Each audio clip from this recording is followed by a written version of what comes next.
What is up, everybody? Welcome back to another video. In this video, we are reacting to Bob Quinn's 2019 season, I guess post-game. They do this, not post-game, but like post-season type of conference. Now, I'm probably going to split this into two parts because it's a super long video that I'm going to react to. Plus, my reacting is probably going to make it even longer. Now, one thing I will say about this is that I'm trying something a little bit different with the whole screen recording, so if it's a little bit glitchy or whatnot, I apologize. Hopefully, we get better as we go because I'm using something completely different than we used to use. So just keep that in mind. Also, though, like I said, this is like the post game, and I'm going to cut it into two, probably. Maybe not, but probably. It's a long video, and if you add my reaction, it's probably going to be like 30 minutes halfway through it. So let's just get it started. Right now, he's talking about Marvin Jones, so we'll just pick it up here. Hopefully, I think everything's all good. Signed here in March of 2016. So just to kind of see him in that state was hard for me, and I just want to say that, you know, from the organization, for myself, that we're behind him 100%. Anything he needs, prayers out to in Marvin support, Jones' will family. be there for him. Kind of puts in perspective of a year that was not up to par for us, and goes to show that, you know, there's things that are way more important than football games. But you know, everybody in this building is a family to me. Starting with our ownership down to the support staff, to our players, to our coaches, and this is a time we can all pull together. So also want to say I'm very supportive of the support of Mrs. Ford and her family during this season. Obviously, when a season goes this way, there's a lot of conversations about players, about staff, about wins, about losses, about injuries. And her thoughts and her family's thoughts and questions are very insightful, and there's really good conversation on a more than weekly basis about everything that's going on here. So also want to thank the fans. I think, you know, on the road, a lot of the guys in here travel with us, you know, on a weekly basis to our away games. Some pretty incredible showings of support from our fans on away games, and especially obviously at Ford Field. The place is always rocking. So shout out to those fans that are with us. They continue to be with us, and that's very important to us. Shout out. Thank you guys here for media, for your support. You guys are obviously the conduit to our fans, and that's important. The NFL season's long and hard for everybody, and you guys included, so I hope at the end of the day today you guys get some rest as well. I'm sure I'll see you guys soon in Mobile. You know, bottom line for our season, you know, I'm going to say this word a lot, is we didn't finish. And Matt said it a couple times. I'm going to say it over and over again this whole offseason, because when I look at everything, and we're just in the beginning stages of kind of evaluating the whole season as a whole. It just was a season we didn't finish. We were in all the games. You guys know all the statistics about how many times we were leading and how many games we were in and all that. But at the end of the day, we didn't win enough. And that's the bottom line. Right. And that's, you know, our responsibility here is to look at that over the coming months. Look at everything from A to Z, from players to scheme to organization to you name it. We're going to evaluate it and do everything in our power to make it better for next year. All right, let's get. They're gonna ask him some questions. No, okay. I thought they were asking going questions. into the season, we played well early. Thought there were some major improvements on the offensive side of the ball in the first month. Definitely. Okay, I gotta pause. We gotta see if it works too. Offensive side of the football, you balled out. Until Stafford went down, y'all balled out. So I'm not even Bob. We know about the offense. We know what Stafford can do. We know you made a great move to go get Bevel. But let's talk about the defense. I'll give you your credit, though. You can talk and credit yourself a little bit. I'll give you that, because the offense is something different. I think it's going to be special next year. But I want to hear about the defense. What do you got to say? Because we know the offense was great. I will give them credit. If anything went well this season, it was the offense.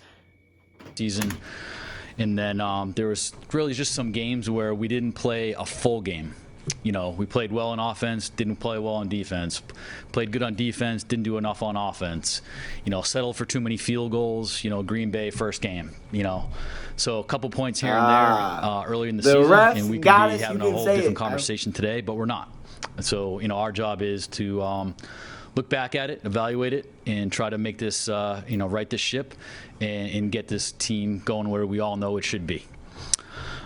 Yes, you know, we're going to take a hard look at everything, from players, like I said, to scheme, to coaching, to organization, to injury prevention. You know, I'm not going to stand up here and ever make excuses. That nobody wants to hear it. The fans don't deserve excuses. They deserve answers. And, you know, that's kind of what we have to sit back in the next couple of weeks into months and look at a really, you know, wide open lens, and then to narrow that lens down to when we have to make, you know, bigger decisions coming forward on the team, to put a better product on the field next season. So Okay. there are high expectations every year. There's high expectations going 16-0 1 year to get this ready, get this better, and right. I think anytime you bring Lord, head, I think I'm getting. There's a ghost in here. Win. It takes longer for certain teams, and some teams hit it. What is going on? To wins and losses. They're gonna evaluate every Okay, hold up. That can't be right. Let me back up a little bit, y'all. I'm not sure. Team to put a better product on the field next season. So there are high expectations every year. There's high expectations going 16-0 1 year to get this ready, this get me? this better, and right. I think anytime you bring a new head, bottom line is we got to do more to win. Hold up. Is it skipping though? It's not even skipping. There's high expectations going 16-0. I'm sorry. 1 year to get this ready, get this better. It's not even skipping, I think yo. anytime you bring a new head, bottom line is we got to do. So they don't more want us to win. hear it. Okay. I mean, it takes longer for certain teams, and some teams hit it. They have not equated to wins and losses. They're going to evaluate everything and just really be every day. Yeah. No one gave us a chance in that game, right? The last second. We're other teams' practice squads. And I'm never going to sit up here ever and say excuse. They're not. We had a lot of injuries this year. Mind they're better. Will the pass rush get there? So it's always a combination. Then you throw in, okay, well, how many times do you blitz per game? So I think this is their a little bit more every second. So it kind of stinks because I can't understand what they're talking about. Does this happen to anybody else? Is this me? I'm never going to sit up here ever and say excuse. They're not. We had a lot of injuries this year. Mind they're a little bit. We did have a lot of injury. Hold up. Fresh. Off-season portion of the time we'll have a little bit more of a reflection of like where that is. Okay, so he was talking about some game. I'm not sure what game he was talking about. I'm assuming he's talking about the Chiefs game where he said we weren't given a chance. I guess that makes up for the fact. I don't know. Here's my thing. Like, okay, yeah, you may not have been given a good chance, but you still lost. Like, you feel me? Like, you lost. I don't know. It was a good game. I'll give them that. They played hard. They were right there to win it. You lost, but you know what I'm saying? Like, okay, I don't know. You're at home. Whatever. I was proud of our hopefully team we don't yesterday. get possessed We lost anymore. the game. I'm upset about that. Okay, but, the Green Bay some game. of these guys that basically just They got did an play NFL hard for Green Bay. I'll uniform give them that. in the last I thought we were going to week. get that one, y'all. Anthony Pittman. I 3 think weeks we're good ago. now. 4 weeks ago, Bo Scarborough. Like all these guys. Bo Scarborough. Yep. They're fighting their butt off each and every week on the practice squad. We give them a jersey and they're going to go out there and play against Aaron Rodgers. So I give those guys credit. Dude, no, he looks like Matt Patricia. Look at his face. Look, he looks like Matt Patricia. We got to react to Matt Patricia next. Why is this good enough now like this? Yeah, I think I just. Yeah. Oh, stop! He put him on the spot. My boy David Burkett. Hold up. That was actually clean. He looks like he looks like Matt Patricia. Let's get it. Hold up, listen to this. 9-7 wasn't good enough 2 years. Look. He's like, oh, snap. Why is this good enough now like this? Yeah, I'm sorry. Yeah, I think I just answered that though. I think we don't want to bring it down to the basement again and start the foundation again. That's the answer. Mike? Okay. Go ahead. No, Mike's good. How important is the dynamic defense? Yo, he looks so nervous. I'm sorry. I kind of feel bad for my boy. He's making me look. We get a pass rush now. That guy can win one-on-ones and not necessarily have to win with scheme, but just dominate his position. Yeah, obviously, the more pass rushers, the better, right? You want to get after the quarterback. But I think, we always talk about, is it pass rush or if the coverage is a little better, will the pass rush get there? So it's always a combination. Then you throw in, okay, well, how many times are you going to blitz per game? So the answer to your question, yes. Apparently zero. Like another pass rusher. Those are hard to come by. But I think it's always a combination of those things when you really evaluate the whole body of work in terms of trying to get after the quarterback. You mentioned obviously all the injuries and everything on that one side. How close do you feel like you are to being a playoff team, not just a playoff team, but a playoff winner? Yeah. Ooh, I like this. Yeah. That's the money. Ooh, I like question, this. Right. Appreciate it. I'm not gonna put a timeline or a number of players or this. There's a lot of things we need to get better at. There's a lot of things when you win 3 games. It's not just one thing. We sit there every week and evaluate the games and look at the roster and look at the scheme and look all of that. And it was hard this year for us to point at one thing, and I think it was hard for you guys. You know, sometimes if you have a poor year, you can just say, if you guys did that one thing different, you would have won 10 games. You can't do that with this team. This was an abnormal year for us, and it's something that we're going to have to really dive into because, you know, we sit there scratching our heads every week where we didn't finish, or we were 2 plays away, or, you know, bad call here, bad break there, you know, drop pass there, and it adds up to our record. And we're going to own our record. That's what it is. We can't change it. We're going to accept that, and then we're going to look forward to try to, you know, give this team and this city and this organization a better record going forward. About 4 years ago, you. Okay. So they don't know what to point to, and they said they're scratching their heads after games. I think. Yeah, I don't exactly know because obviously I'm not a coach or anything, but I would say let's look at, if you break it down simply by the season. Early in the season, picking a side, it was defense. Defense let us down. I mean, other than the Chargers game, I felt like defense let us down. Chargers, they were in it. I think Chiefs, they let us down. The Packers one, I'm not even too mad about that one. I'm not really that mad. Cardinals, could we have scored more? Maybe, but we were by 18 in the fourth, y'all, and we lost that game. I feel like our defense let us down a little bit there. Then once injuries kicked in, obviously, it was just a complete mess. Do I think we could be better if Stafford and everybody's healthy? Absolutely. Do I think we were good enough to be a playoff team? No, because our defense wasn't good enough. But let's just get back into it. I'm curious. Out there when you were hired and said, building the depth and no cost the roster. Yeah. Really your focus. Sure. Do you feel like you've done that 4 years in based off of, you talk about the injuries, depth, okay. Yeah, I do. Yeah, I do. I mean, we have 16 guys on IR. That's a lot. So. Okay, so we had 16 guys on IR. Now, that's not the most in the NFL. I know I actually thought it was. I'm pretty sure the most in the NFL is like 20-something. There's a handful of teams that have more than us. But I will give them the fact 16 is a lot. But also those teams that had all those IR injuries weren't that good either. So let's keep it rolling.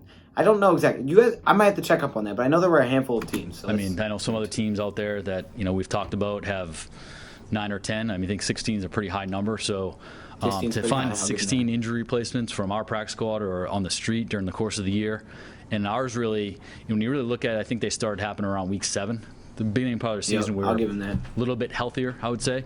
But you know, 16 is a high number to kind of replace. So. Okay, now a little bit I would say this is some of them you kind of knew were injury prone, that you were going to get injured. It was just the fact that they did, and you weren't able to get lucky and luck out. Like Mike Daniels, you kind of had that coming. Austin Bryant, you had that coming. I say there's definitely more injuries than we thought, and that definitely hurt. I would say it did start probably around middle of the season because I felt like early in the season we were healthy. We were right in there with games. Our offense was balling, and we just couldn't win games. I mean, we couldn't. To me, it comes down to defense. I think the first 8 games show you where you are. You had Stafford. He's putting up MVP numbers, 19 touchdowns, 5 interceptions, 2,500 yards before he goes down, and that's halfway through the season. That's MVP numbers. And you're 3-4-1. That tells me that he's doing his thing. You're top 5 in offense, but you can't play no defense. Now, not being able to run the ball doesn't help a lot because you can't control time possession, but it's not like we could stop anybody. I think that's what it really came down to. So, injuries did hurt, okay? I think we'd have a way better record. But I don't think we were a playoff team necessarily because even if we were healthy, when we were healthy, I didn't think necessarily we were good enough to beat really good teams because we just couldn't slow them down enough. Like, we had the opportunity. We were there. We could have beat the Chiefs scoring 30. Yes, they got some big takeaways. I will give them that. But when it came down to the end, we weren't able to get that stop. Okay? Some games, maybe the offense a little bit. I think the Raiders game, we got stopped at the 1 there. We still gave up 31 points to the Raiders, so that's tough. Let's get back into it. The safety position, you trade away Diggs, so that automatically hurt your depth a little bit, and you had a couple of injuries. So it's hard. It's hard. Let's get into it. I think the answer is yes. With Darius yes, Slay, okay. Said yes. The team needs to give him a new deal or trade him. That, like, option C, just letting him play on the last year is not really an option. Listen, now I'm not going to get up and talk about anybody's contract status. Never have, never will. That's the conversations that we have internally with the player and their representative. So I like that. Okay, I'm okay with that. In terms of, like, decisions you look back on, would you say it was a mistake not signing a veteran quarterback to back up Matthew in hindsight? Yeah, good question. I think we went through a lot of quarterbacks this year, and I think eventually when we got down to it, we made the switch early in the season from Josh to Jeff Driscoll.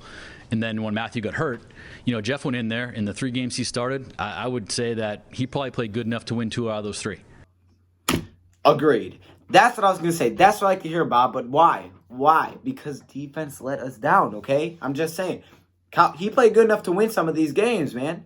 I didn't think Jeff was that awful. Cowboys, I felt like we could have won that game. Even with Jeff, he did enough offensively. We scored 27. We had 4 touchdowns in that game. We didn't win those games, and that was probably a byproduct of the defense not having a great day or special teams not having a great day. But Bobby, it was defense. Jeff went in there, and I thought played at a decent enough Jeff level was to fine. help us win the game. Then you get down to your third-string quarterback, and listen, David Blau is a rookie free agent that we brought in as a developmental guy, and all of a sudden he has to start at the end of the season. So he wasn't perfect, but the experience that he gained, the plays that he made were pretty impressive. Now, did he have some mistakes? He sure did, and he was going to learn from those. So that's something we're going to look back at and see what we need to do going forward in the future. Follow-up on that is, I was just going to ask, since you've been here, you usually haven't spent a big amount of money on your backup quarterback. Some teams will take an ex-starter and they pay him a lot of money. Yeah, That's sure. something that you might rethink this time and get maybe pay a higher end. Yeah, possibly. Backup. Possibly. It's something that's it's fairly team by team, and sometimes when you have a higher priced starter, it's a little bit more difficult to do what you're doing. If you have a quarterback under his rookie contract, it's a little bit easier financially to do that. But that's something we'll look at and evaluate this offseason for sure. I would like to get a veteran. I'm just putting that out there. The quarterback conversation. I didn't hate Driscoll, though. I like Driscoll more than Blau. Back injuries. Just he seems very confident that these are going to be something he can put in the rearview mirror after the season's over.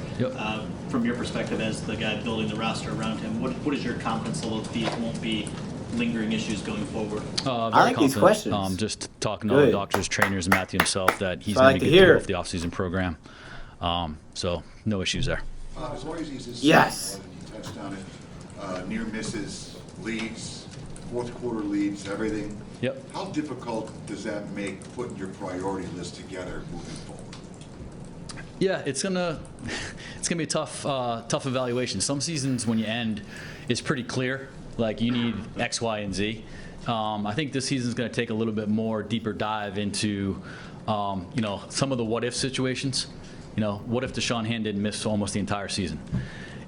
What if some players that we thought were going to perform at a level performed at a B level? So it's going to be a little bit a deeper dive, I think, for us this season, this off season.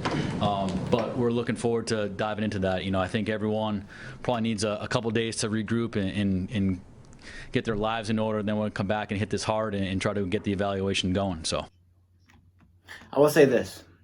To a point, he's right. I think it is a little bit confusing. But the thing is, they should know more than I do because they talk about this every week. This is their job. I kind of just watch and I see what I see. I think it is really hard, though, because I know at least doing mock drafts and stuff, there's a lot of positions where we feel like, yeah, that could benefit us. Like Isaiah Simmons, he could be beneficial. Derek Brown, he could be beneficial. Okuda, like there's no spot like he's saying that's like, okay, we need this. Like, I feel like last year was similar, right? Because last year we took Hawkinson. I don't know. I feel like we needed the edge, but then we got Trey Flowers already, so it's kind of like, oh, we don't need to do that because I was coming into that last year's draft, and my thought was, there's not a huge need that we have. We can kind of just go into this draft, pick up some talented players, add them, and we'll be good. This year, I'm almost kind of flipped it. I think we need to add so many different things. I don't really know what it is. I feel like defensive tackle is huge. Cornerback would be nice, maybe not the biggest need. Maybe another running back. It really depends on what they do. They have a lot of decisions. Let me just keep it at that. I mean, running back, carry on, there's Slay. I don't know. There's a lot that's going to... This offseason is going to be fun. Why did you trade Quandre? The Quandre Diggs trade, I know, Let's get it. Matt spoke to you guys about that when it happened. Thought it was the best thing for the football team at the time. Going back, it was something we felt good with Will Harris stepping in there and playing, and unfortunately the week after that, Tracy got hurt. So it was kind of a tough week or two there when you make that trade, and then a guy that you're really counting on to take that leadership role gets hurt and he misses a couple weeks. So that's just something we decided was the best thing for the team at the time. Did you regret making that? Why? No. You did have some discussions, trade talks about Darius Slayer on the trade deadline. How serious did those get? Not very serious at all. no, you expect him to be a long-term part of this team? I answered that question a few minutes ago. What do you He did spend answer for that you question. Look at that smile. Get out of here with that. Okay, hold up. I forgot what I was gonna say. Oh, but the Darius Slay thing. I'm glad they didn't trade my boy. Let me just Last say. winter, did you get But I wouldn't be surprised if he does get traded this production offseason. return on the investment you expected? Yeah, I think Trey Flowers played exceptionally well. I think, Yes, Trey, I think Flowers the is first balling couple in my weeks of the eyes. season was kind of still battling through the shoulder thing, but once he turned it on, I think he played really well for us in all aspects, run Agreed. defense, pass Agreed. defense, quarterback hits, hurries. See, the only thing that he did wrong is he puts his hands to the face to it. Sometimes, you know what I mean? Like, Trey, get your hands off the dude's face. I mean, clearly this is on his face. Move it down here. Oh, you tried that. I'm telling you, that press conference was sad, but also kind of funny. He was like, my hand right here, then I moved it down here. I was like, oh my goodness. I'm sorry. Sacks. Justin Coleman's another guy that we signed, played really, really well at the beginning part of the season, had a little bit of a lull mid-year, and then kind of played really good towards the end of the season again. So I think I'm good thought he there. started really well. And then, Jesse James like needs to get Coleman. more involved in the offense. I think Yes, when you please. sign a tight end in the offseason, then you draft one in the first round, it's kind of hard. It was kind of a hard thing for Jesse, but I know Jesse's excited about, Why'd you do it? My boy, why'd you do it? You knew you were going to take TJ. Oh, it's fine. TJ wasn't very involved either, though. A lot of injuries. He had some injuries. going too, forward but with dang, okay. a really deep tight end room, and that's going to be a big part of our offense going forward. So. You share your cool. emotions that you got. First another week looked shot good. to come back and be the GM here. Say that. Rephrase that. I don't think we've heard from you since we knew you were getting able to keep your job. So just Yeah, I like my job, so I'm happy to be back. I mean, do you like your job? I mean, feel fortunate to have your job. Yo, I can't. It's like awkward, so it's funny. Like, first of all, look at this dude. happy to be Listen back. to me. I mean, Listen. Everybody's quiet. Look at everybody's quiet. Right, the laughing's done. The joke's over. do you like your job? I mean, Feel fortunate.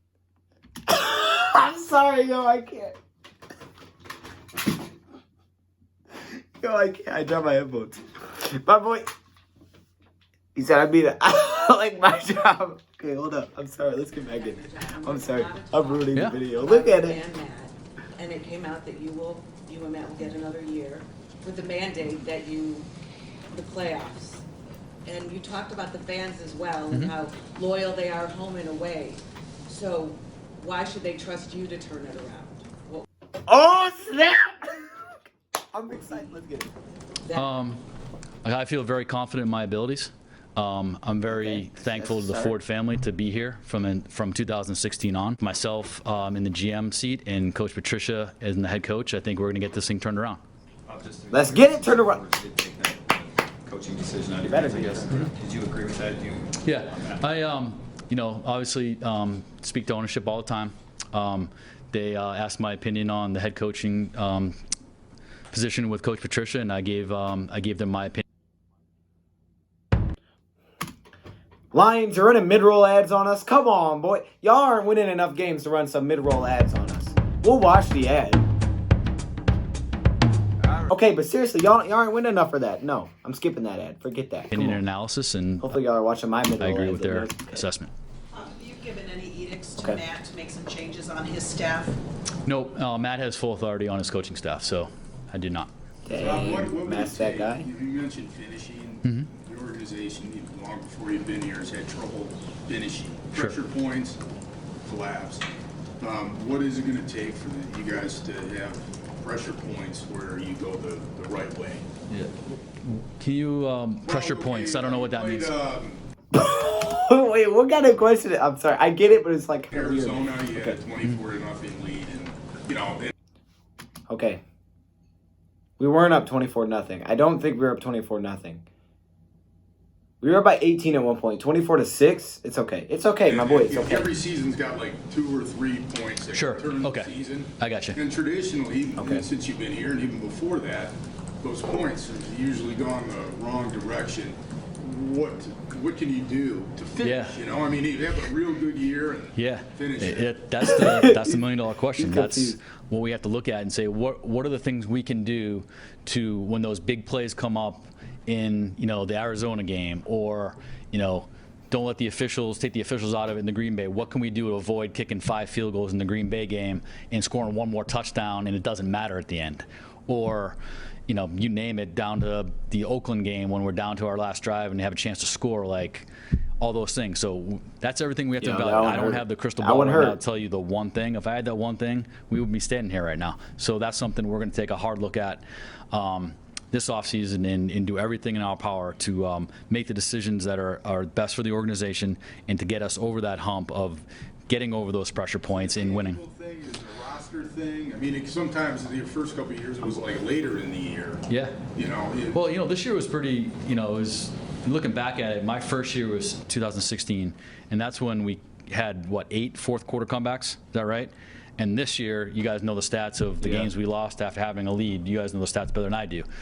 This year was the complete opposite, bro. We went from one comeback every game to not being able to finish, but we got to pick every game. So it was almost like the reverse of my first year for whatever reason. Oh, look, so, he threw the card. Reverse. Yeah, I hope I answered your question, Pat. I just was trying to. You know, it's a complex thing that's kind of been a zillion-dollar question for like a long time. Yep. You know, the folks that are, you mentioned the conduit to the media. Yeah.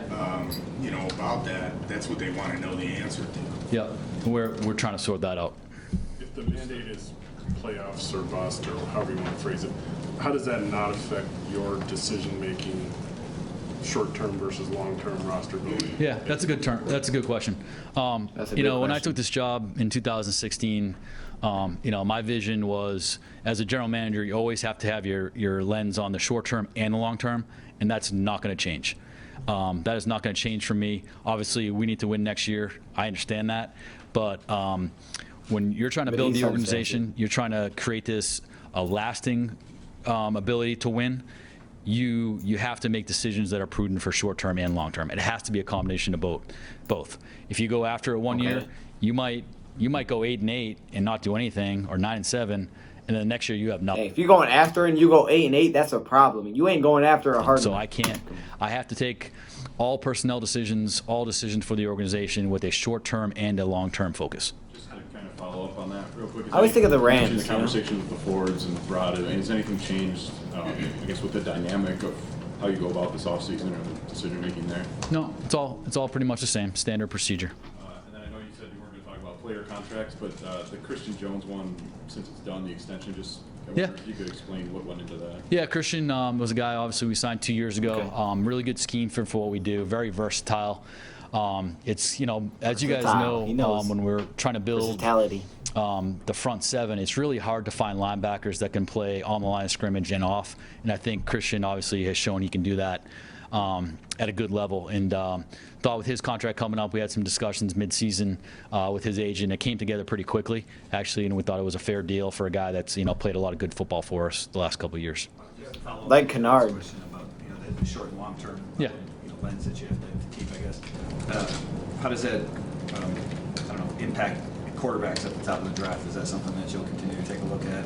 Obviously, you have Stafford under contract. Yeah, obviously, you know, with where we're drafting, we're going to have to pay attention to everybody. You know, I think previously when we were drafting the teens and 20s, you could really not spend a lot of time on the top 7 or 8 because, you know, with what it would cost to get.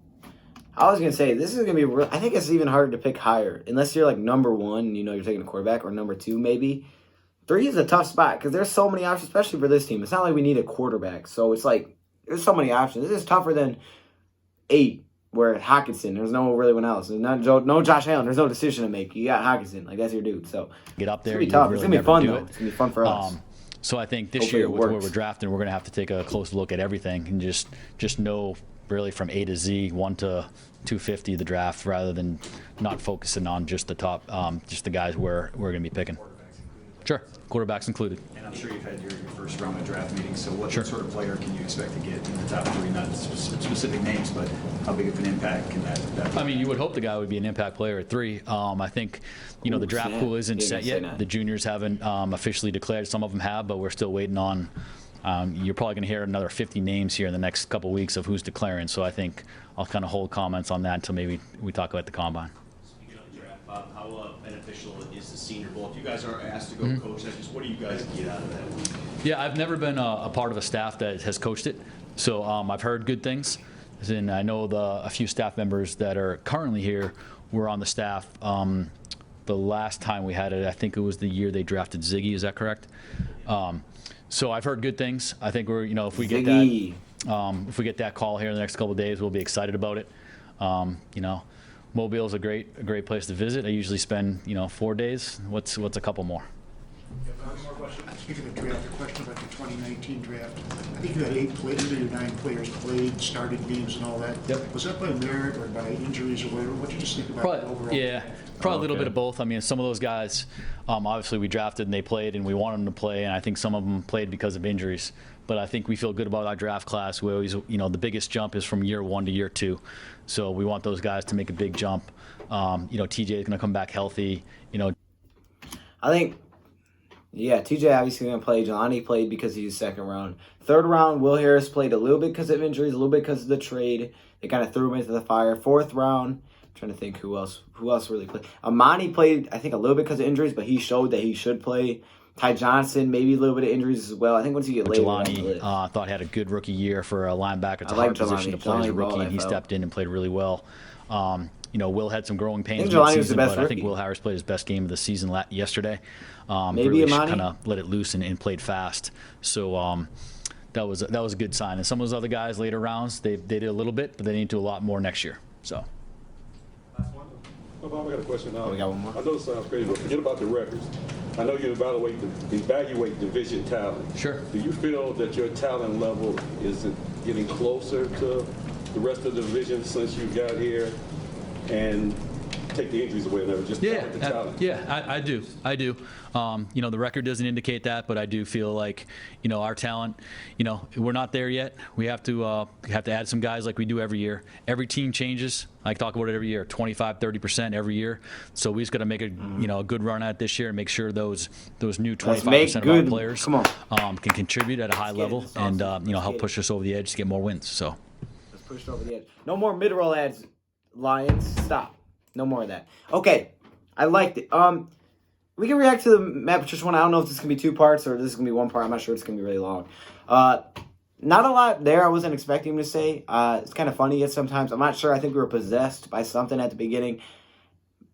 I don't really know what to say. I mean, he didn't give it a lot away, which he doesn't. I'm glad he's aware that they must win. That's something that, I hope it wasn't like, oh, yeah, we put that letter out, but it's like, oh, yeah, we're just going to keep trying. Like, obviously, he says he's focused on the future, but he is aware, like, from what he's saying.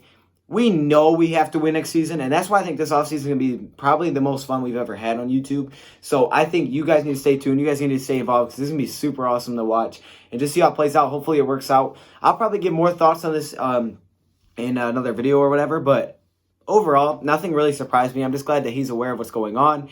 He's back, and I hope it works out, and I'm good to hear the news about Stafford. That's always a good sign. So let me hear your thoughts, comments below. I'm really interested to hear what you guys have to say. Thank you, Prep, for watching, and I'm out.